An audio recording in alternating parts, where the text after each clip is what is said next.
Welcome to aspirants. આપણે GCRT સિરીઝમાં class 8 એટલે કે ધોરણ 8 શરૂ કર્યું હતું અને તેમાં લાસ્ટ ચેપ્ટર જે જોયું હતું તે હતું ચેપ્ટર નંબર 7 અને તે હતું આધુનિક ભારતના કલા સ્થાપત્ય વિશેનું હતું. કલા વિશે મુખ્યત્વે જે ચિત્રકલા હતી તેના વિશે આપણે જોયું હતું. આગળનું ચેપ્ટર છે સ્વતંત્રતા પછીનું ભારત, એટલે કે ભારતને સ્વતંત્રતા મળી તેના પછી શું સ્થિતિ હતી, કેવી રીતે આજનું ભારત અસ્તિત્વમાં આવ્યું, ત્યાં સુધીની આપણે સફર જોઈશું ભારતના ઇતિહાસમાં. ઇતિહાસનો આ સૌથી એન્ડ ભાગ ગણાય, આધુનિક ભારતના ઇતિહાસનો. બરાબર.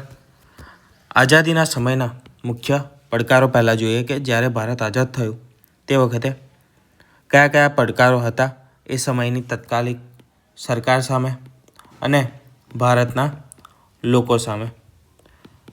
બંનેને કેવા પડકારોનો સામનો કરવો પડ્યો હતો. તો ભારત આઝાદ થયો 15 ઓગસ્ટ 1947ના રોજ. ભારતને આઝાદી મળી ત્યારે દેશ સામે 3 સૌથી વિકટ સમસ્યા હતી. પહેલી, નિરાશ્રિતોનું પુનર્વસન. હવે જે નિરાશ્રિતો છે તેનો પુનઃવસવાટની જરૂર કેમ પડી હતી? તો આપણને ખ્યાલ છે કે આઝાદી મળી તો આઝાદી પછી માત્ર ભારત નહીં પરંતુ ભારતના 2 ભાગલા પડી ગયા હતા અને 2 દેશ આઝાદ થયા, એક ભારત અને બીજું પાકિસ્તાન. પાકિસ્તાન હતું તે મુસ્લિમોનું સૌથી વધારે વસ્તી ધરાવતો પ્રદેશ હતો, તે પાકિસ્તાનને મળ્યો, અને હિન્દુની મુખ્યત્વે વધારે વસ્તી ધરાવતો ભાગ મળ્યો ભારતને. દેશી રજવાડા. પાકિસ્તાન પણ એ સમયે 2 ભાગમાં હતું. પહેલું હતું પશ્ચિમી પાકિસ્તાન અને બીજું એક હતું પૂર્વી પાકિસ્તાન. અને આ જે પૂર્વી પાકિસ્તાન છે તેને જ આપણે અત્યારે બાંગ્લાદેશ કહીએ છીએ. બાંગ્લાદેશ તરીકે ઓળખીએ છીએ પૂર્વી પાકિસ્તાનને. બીજું સમસ્યા હતી કે દેશી રાજ્યોનું એકીકરણ. જ્યારે ભારત આઝાદ થયું અંગ્રેજોથી તે વખતે અંગ્રેજોએ એક શરતે આઝાદી આપી હતી કે ભારતની સાથે સાથે બે ટાઈપના રાજ્યો હતા ભારતમાં અંગ્રેજોના સમયમાં. બે ટાઈપના રાજ્યો હતા. એક હતા અંગ્રેજી શાસન હેઠળ, એટલે કે જેના પર અંગ્રેજો શાસન કરતા હતા, અને બીજા હતા જે દેશી રજવાડા હતા જેના પર રાજા શાસન કરતા હતા, દેશી રજવાડા. બરાબર. તો હવે આ જે દેશી રજવાડા હતા તેમને પણ અંગ્રેજ સરકારે સ્વતંત્ર જાહેર કર્યા. બરાબર. તો કેટલી વસ્તુ આઝાદ થઈ? દેશી રજવાડાઓ પોતાના નિર્ણય લઈ શકતા હતા પોતાની રીતે, તો દેશી રજવાડાઓ આઝાદ થયા. અહીંયાથી પાકિસ્તાન અને ભારત નામના 2 રાજ્યો બન્યા. જ્યાં અંગ્રેજી શાસન હતું જે પણ પ્રદેશો પર તે બન્યું ભારત અને પાકિસ્તાનમાં ડિવાઈડ થયું વસ્તીના આધારે અને વોટિંગના આધારે. જ્યાં મુસ્લિમોની વધારે વસ્તી હતી તે પ્રદેશ પાકિસ્તાન તરફ ગયો અને જ્યાં હિન્દુની વધારે વસ્તી હતી તે ભારત તરફ આવ્યો. તો દેશી રાજ્યોનું એકીકરણ. આ જે દેશી રજવાડાઓ અલગ થઈ ગયા એટલે કે છૂટા પડ્યા, સ્વતંત્ર થયા, તો તેમને ભેગા કરવાનું.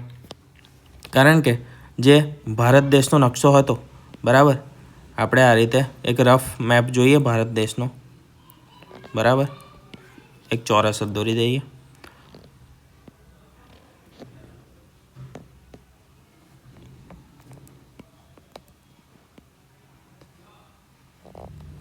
બરાબર. આ રીતનો એક રફ નકશો જોઈએ તો એમાં હવે એમ સમજો નાના બધા બહુ રાજ્ય હતા. અહીંયા હૈદરાબાદ છે, આ ઉપરનું રાજ્ય અલગ હતું. આ રીતે નાના સૌથી વધારે હતા તે હતા સૌરાષ્ટ્રમાં. બરાબર. જો આ રાજ્યો નાના સ્વતંત્ર રહે તો દેશની અખંડિતતાને અને સુરક્ષાને સમસ્યા ઊભી થાય. બરાબર. તો તેના માટે અને આટલા નાના દેશો પોતાનું અલગ અસ્તિત્વ પણ ન જાળવી શકે.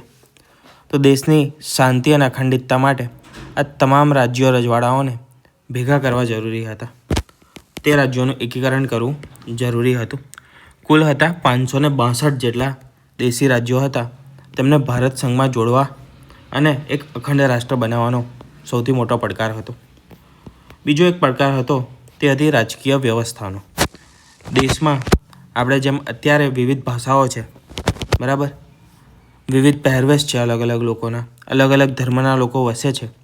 તે તમામ વસ્તુને ધ્યાનમાં રાખીને એવું એક બંધારણ ઘડવું અને લોકશાહીની સ્થાપના કરવી, જેથી દરેક ભાષા, દરેક પહેરવેશ, દરેક ધર્મ, દરેક જાતિના લોકોને અનુકૂળ આવે અને તેમનો વિરોધ ના ભોગવવો પડે સરકારને કે પછી એ વખતની વ્યવસ્થાને, જેનાથી ભારતની શાંતિ ખોરવાઈ ન જાય. તો શરૂ કરીએ પહેલા મુદ્દાથી. તે હતું દેશી રાજ્યોનું એકીકરણ અને વિલીનીકરણ. આ કાર્ય સંભાળ્યું હતું તે સમયના નાયબ વડાપ્રધાન અને ગૃહપ્રધાન એટલે કે ગૃહમંત્રી સરદાર વલ્લભભાઈ પટેલે, જેમને આપણે લોખંડી પુરુષ તરીકે પણ ઓળખીએ છીએ. અત્યંત કુનેહપૂર્વક તેમણે 562 દેશી રાજ્યોને ભારતમાં વિલીનીકરણ કર્યું અને તેમને ભારત રાષ્ટ્ર સાથે જોડી દીધા. સૌપ્રથમ પહેલ કરી હતી આઝાદી પછી. સૌપ્રથમ ભાવનગરના મહારાજા હતા, તે કોણ હતા? કૃષ્ણકુમારસિંહજી. તેમને જવાબદાર સરકારનો શુભારંભ કરાવ્યો હતો. તો સૌથી પહેલું જોડાનારું રાજ્ય હતું ભાવનગર, અને તેમના રાજાનું નામ પણ યાદ રાખજો. જીપીએસસીમાં અને બીજી એક્ઝામમાં પણ પૂછાઈ ગયું છે. જવાબદાર સરકારનો સૌપ્રથમ તેમને શુભારંભ કરાવ્યો અને પોતાનું રાજ્ય ભારત સંઘમાં ભેળવી દીધું. ભાવનગર પછી કોનો ભાગ બન્યો? તો એ સમયે કાઠિયાવાડ એટલે કે સૌરાષ્ટ્ર તરીકે એક રાજ્ય હતું, અને જે સૌરાષ્ટ્ર સિવાયનો જે ભાગ હતો ગુજરાતનો તે મુંબઈ રાજ્યમાં આવતો હતો. તો સૌરાષ્ટ્રનો ભાગ બન્યું હતું ભાવનગર. સરદાર પટેલનું પ્રદાન એટલે કે યોગદાન, તો તેમને રાજાઓમાં દેશભક્તિ જાગૃત કરી અને તેમના બીજા સૌથી વધારે સાથ આપનારા તેમના સચિવ હતા, તે હતા વીપી મેનન. તે બંનેએ મળીને મોટાભાગના રાજ્યોનું જોડાણ કરી દીધું. કયા રાજ્યો બાકી રહ્યા હતા? 3 રાજ્યો બાકી રહ્યા હતા. એક હતું જુનાગઢ, એક હતું કાશ્મીર, અને બીજું એક હતું તે હતું હૈદરાબાદ. જુનાગઢમાં મુસ્લિમ નવાબ હતો અને તે પાકિસ્તાન સાથે જોડાવા ઈચ્છતો હતો. કાશ્મીરમાં એ હિન્દુ રાજા હતો અને તે સ્વતંત્ર રહેવા ઈચ્છતો હતો અને વિચારતો હતો કે શું કરવું, બરાબર. તેના પહેલાં જ પાકિસ્તાને તેના પર હુમલો કરી દીધો કાશ્મીર પર, કાશ્મીરને પોતાનો ભાગ બનાવવા માટે. હૈદરાબાદ જે હતો તે પાકિસ્તાન સાથે જોડાણ કરવા માગતો હતો. હૈદરાબાદનો નવાબ પાકિસ્તાન સાથે જોડાવા માગતો હતો, બરાબર. તો એને જોઈએ કેવી રીતે એકીકરણ કરવામાં આવ્યું તેનું. 3 વિશિષ્ટ કિસ્સાઓ. પહેલો હતો હૈદરાબાદ. હૈદરાબાદમાં સૌથી મુખ્ય ભૂમિકા રહી છે કનૈયાલાલ મુનશીની, અને હૈદરાબાદને સેના દ્વારા, તો પોલીસ પ્રક્રિયા દ્વારા ભારત સાથે જોડવામાં આવ્યું છે. નિઝામ સામે પોલીસ પગલું ભરીને તેનું વિલીનીકરણ કરવામાં આવ્યું હૈદરાબાદનું. જુનાગઢ. તો જુનાગઢના નવાબે શું કર્યું? પોતાનું જે રાજ્ય હતું જુનાગઢનું જોડાણ કરી દીધું પાકિસ્તાન સાથે. હવે જુનાગઢ આવેલું છે અહીંયા આગળ, બરાબર, ગુજરાતના સૌરાષ્ટ્ર ભાગમાં જુનાગઢ આવેલું છે, અને એ ભાઈને જવું હતું પાકિસ્તાન સાથે. તો એવું તો પોસિબલ નથી, ચારે બાજુથી ભારતનો પ્રદેશ ઘેરાયેલો છે. અને બીજી વસ્તુ એ હતી કે જે જુનાગઢના લોકો હતા, જુનાગઢના જે પણ જનતા હતી, તેમને રહેવું હતું ભારત સાથે, કારણ કે મોટાભાગની વસ્તી હતી હિન્દુઓની. તો લોકોએ શું કર્યું? તો આરજી હુકુમતની સ્થાપના કરી અને એ જે જોડાણ હતો તેનો વિરોધ કર્યો. જુનાગઢમાં લેવામાં આવ્યો લોકમત, અને લોકમતના આધારે જુનાગઢ રાજ્યને ભારત સાથે જોડવામાં આવ્યું. અને જે નવાબ હતો જુનાગઢનો તે પાકિસ્તાન ભાગી ગયો. કોણ? નવાબ. હવે જોઈએ કાશ્મીરથી. તો કાશ્મીરમાં એના રાજા હતા હરિસિંહ. હરિસિંહ વિચારી રહ્યા હતા કે શું કરવું, શું ન કરવું, ભારત સાથે જોડાવું કે પછી પાકિસ્તાન સાથે જોડાવું કે પછી સ્વતંત્ર રહેવું. અહીંયા રાજા હતા હિન્દુ, અને જે મુખ્ય વસ્તી હતી તે હતી મુસ્લિમની. મુસ્લિમ વસ્તી હતી, બરાબર છે. અને જે રાજા હતા તે પોતે સ્વતંત્ર રહેવા ઈચ્છતા હતા, પરંતુ એ બધી વસ્તુ થાય એ પહેલાં પાકિસ્તાને આક્રમણ કરી દીધું જમ્મુ કાશ્મીર પર. એ સમયે રાજા હરિસિંહે મદદ માગી. કોની? ભારતની લશ્કરી મદદ માગી.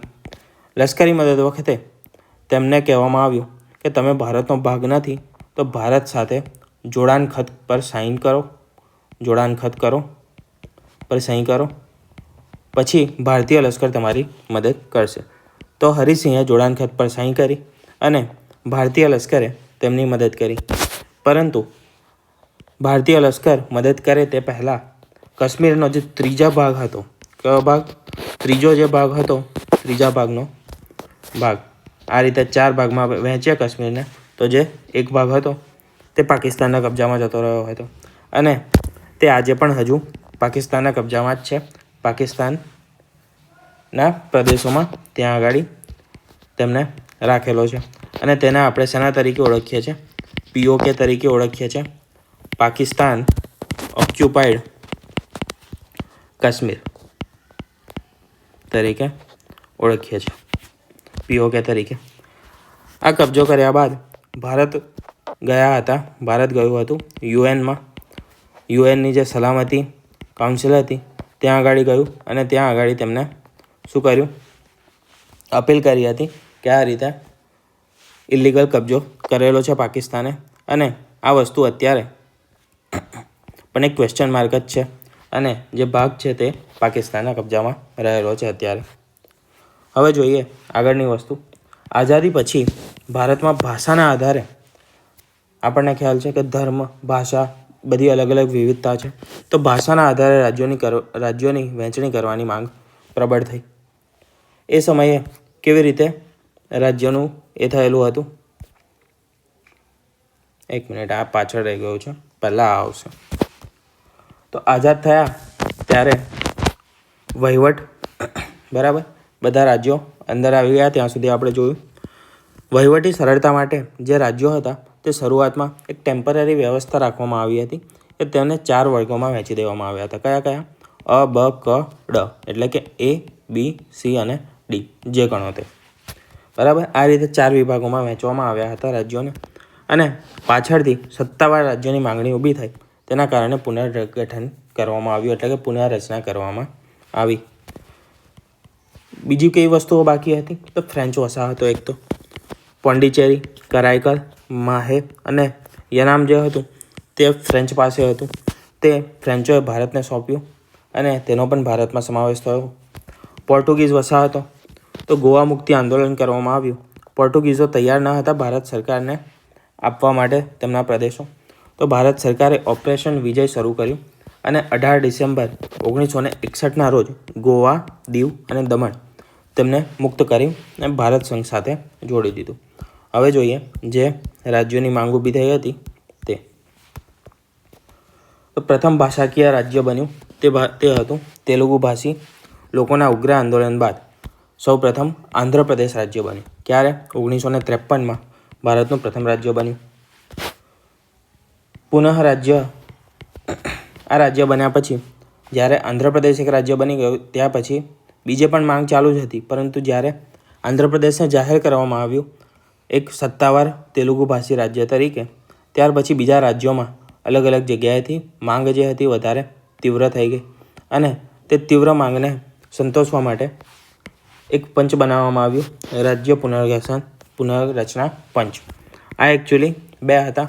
પહેલાં હતી JVP કમિટી બનાવવામાં આવી હતી, જવાહરલાલ નહેરુ, વલ્લભભાઈ પટેલ અને પટ્ટાભી સીતારામૈયા. તેમની JVP કમિટી હતી અને તેમને ના પાડી કે ભાઈ ભાષાના આધારે નહીં બને રાજ્ય. માંગ વધારે તીવ્ર થઈ, આંદોલનો થયા અને હિંસા વધી ગઈ. તો તેના પછી બીજી એક કમિટી બનાવવામાં આવી જે હતી રાજ્ય પુનર્ગઠન પંચ 1956નું. તેના અધ્યક્ષ હતા ફઝલ અલી. આને ફઝલ અલી આયોગ તરીકે પણ ઓળખવામાં આવે છે. ફઝલ અલી આયોગ તરીકે પણ ઓળખીએ છીએ આપણે. ફઝલ અલી આયોગે અહેવાલ આપ્યો 1 નવેમ્બર 1956ના રોજ.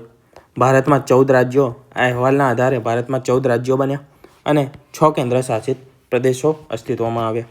આમાં પણ ગુજરાત જે હતું તે બન્યું ન હતું, બરાબર છે. ગુજરાત એના પછી બન્યું. મહાગુજરાત આંદોલન થયું, મહાગુજરાત ચળવળ શરૂ થઈ અને તેના આધારે પછી 1 મે 1960ના રોજ, ક્યારે 1960ના રોજ ગુજરાત અસ્તિત્વમાં આવ્યું અને બીજું રાજ્ય બન્યું મહારાષ્ટ્ર. આ મરાઠી ભાષાના વધારે લોકો હતા અહીંયા અને ગુજરાતમાં ગુજરાતી ભાષા બોલતા વધારે લોકો હતા.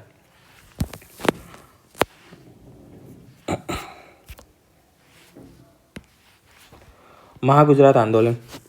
તો મુંબઈ જે રાજ્ય હતું તે દ્વિભાષી રાજ્ય હતું. કયા? ગુજરાતી અને મરાઠીનું. તેમાંથી ગુજરાતની અલગ માંગ ઉઠી. તેના માટે આંદોલન શરૂ થયું. તેને આપણે ઓળખીએ છીએ મહાગુજરાત આંદોલન તરીકે. મહાગુજરાત આંદોલનના મુખ્ય નેતાઓ હતા ઇન્દુલાલ યાજ્ઞિક, જેને આપણે ઇન્દુ ચાચા તરીકે ઓળખીએ છીએ, ભાઈલાલભાઈ, જે ભાઈકાકા તરીકે ઓળખીએ છીએ, અને બ્રહ્મકુમાર ભટ્ટ. આ મુખ્ય નેતાઓ હતા. ગુજરાત રાજ્યની સ્થાપના થઈ 1 મે 1960ના રોજ. સેમ મહારાષ્ટ્રની પૂછે તો એ પણ સેમ જ ડેટ આવશે, 1 મે 1960. સ્થળ કયું હતું? તો સાબરમતી આશ્રમ, અમદાવાદ ખાતે, બરાબર. સૌપ્રથમ ત્યાંથી શરૂઆત કરવામાં આવી હતી વહીવટની. ઉદ્ઘાટન કર્યું હતું ગુજરાત રાજ્યનું પરમ પૂજ્ય રવિશંકર મહારાજના હસ્તે કરવામાં આવ્યું હતું. પ્રથમ મુખ્યમંત્રી ગુજરાતના હતા જીવરાજ મહેતા. આ 2 વસ્તુ ફેક્ટ તમે યાદ રાખજો. પહેલું તો ડેટ, પછી ઉદ્ઘાટન, અને આ 2 તો સૌથી વધારે મહત્વનું છે. પહેલા મુખ્યમંત્રી અને પહેલા રાજ્યપાલ. પહેલા મુખ્યમંત્રી હતા જીવરાજ મહેતા અને મહેંદી નવાઝ જંગ હતા સૌપ્રથમ રાજ્યપાલ. આગળ જોઈએ મહાગુજરાત આંદોલન. ઓકે, આ તો રિપીટ થઈ ગયું છે. પછી બીજા અલગ અલગ રાજ્યો, જે રીતે ગુજરાત બન્યું એ જ રીતે અલગ અલગ રાજ્યો એકમાંથી કાઢીને બીજા બનતા ગયા. 7 સિસ્ટર્સની એમાં સૌથી ઇમ્પોર્ટન્ટ છે, તો તેની વાત કરીએ. આપણને અંદર આપેલું છે ચેપ્ટરમાં. પૂર્વોત્તર ભારતના જે 7 રાજ્યો બન્યા, કયા? અસમ, નાગાલેન્ડ, મેઘાલય, મણિપુર, ત્રિપુરા, અરુણાચલ પ્રદેશ અને મિઝોરમ, બરાબર. આ 7 રાજ્યો વર્ષ 2000માં બનેલા રાજ્યો. આ 7 રાજ્યો બન્યા ક્યાં આગળ? પૂર્વોત્તર ભારતમાં. પછી વર્ષ 2000માં બિહારમાંથી ઝારખંડને અલગ કરવામાં આવ્યું. મધ્યપ્રદેશમાંથી છત્તીસગઢને અલગ કરવામાં આવ્યું. ઉત્તર પ્રદેશમાંથી ઉત્તરાખંડ રાજ્ય અલગ થયું. ઉત્તરાખંડ રાજ્ય પહાડી વિસ્તાર હોવાથી તેને ઉત્તર પ્રદેશ રાજ્યમાંથી અલગ કરવામાં આવ્યું. અલગ અલગ કારણોસર આ બધા રાજ્યો અલગ થયા. તાજેતરના ફેરફારો જોઈએ તો 2014માં જે આંધ્રપ્રદેશ હતું તેમાંથી તેલંગાણાને અલગ કરીને એક અલગ રાજ્ય બનાવવામાં આવ્યું. 2019માં જે જમ્મુ કાશ્મીર અને લદ્દાખ હતો તેને રાજ્યમાંથી કેન્દ્રશાસિત પ્રદેશનો દરજ્જો આપવામાં આવ્યો અને ત્યાં જે કલમ હતી તે નાબૂદ કરવામાં આવી હતી. તે કલમ નંબર કયો હતો?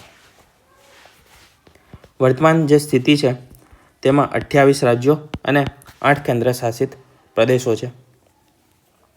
આજે તમારી GCRT પ્રમાણે.